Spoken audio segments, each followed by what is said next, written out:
Oudevliet is a remote village on the Velde stream, with a population that fluctuates between 1 and 2,000.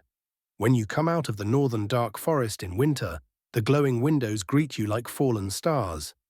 People don't close their curtains because no one walks the streets at night.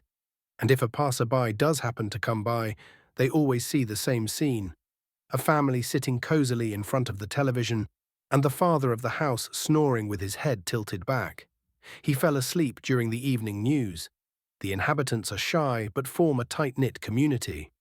You won't see immigrants there. The only migration is outward to the city, where the young people try their luck as IT specialists or bank employees. After a few years, they return home disappointed and reconsider their priorities. The senior citizens of Oudevliet have never eaten sushi or kebab. They enjoy a solid Flemish diet consisting of potatoes, root vegetables, cabbage, and meat. On Sunday evenings, people line up at the fries stand after football, happily exchanging the latest gossip. A small one with seasoning and a curry sausage, please, Joren, and throw in a beer. Another train strike next week. Typical civil servants, they don't like to work. It's the socialists' fault. At the Mechelen station, they've been building for 5 years already. And have you seen the station in Liège and in Ghent? They've got millions to spare for that, but when it comes to getting a train to run on time, or to run at all, forget it, that's too much to ask. And the prices keep going up. No wonder people keep driving cars, it's simply cheaper. And you don't get bothered by beggars and foreigners. I don't understand why it's so difficult here. In Japan, they don't have these problems, right? Every train is on time to the minute, and if they dare to arrive late, your ticket is fully refunded. We could learn something from them. I tried sushi in the city last week. It was actually really good. And healthy, apparently. Well, not as good as your fries, Joren. I certainly couldn't eat sushi every week. But you know what I mean. That bomb on Hiroshima did them some good, it seems. Maybe we should ask the Americans to bomb Brussels. What do you think?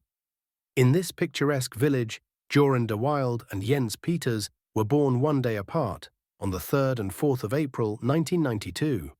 Since their families owned adjacent houses and their fathers were close friends, it was inevitable that they too would become friends. According to Plato, humans once consisted of 2 halves that formed a single whole. 4 ears, 2 noses, 4 arms, 4 legs. Everything was doubled. Until the gods decided this form was too powerful and split the humans apart.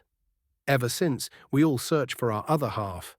A charming legend, but every once in a while fate truly does bring forth a pair of connected souls.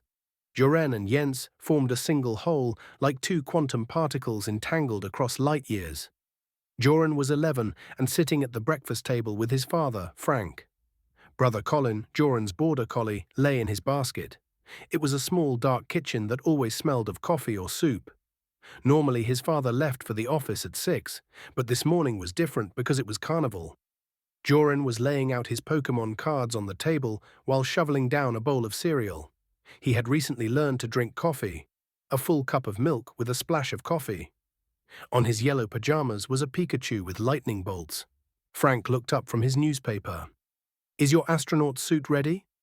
Joren nodded without taking his eyes off the cards. Frank had helped make the costume on Sunday. The helmet was cut from an old water can. They had spray-painted 2 empty plastic bottles silver to serve as oxygen tanks. A piece of garden hose connected the bottles to the helmet. Moon boots and a grey coverall completed the outfit.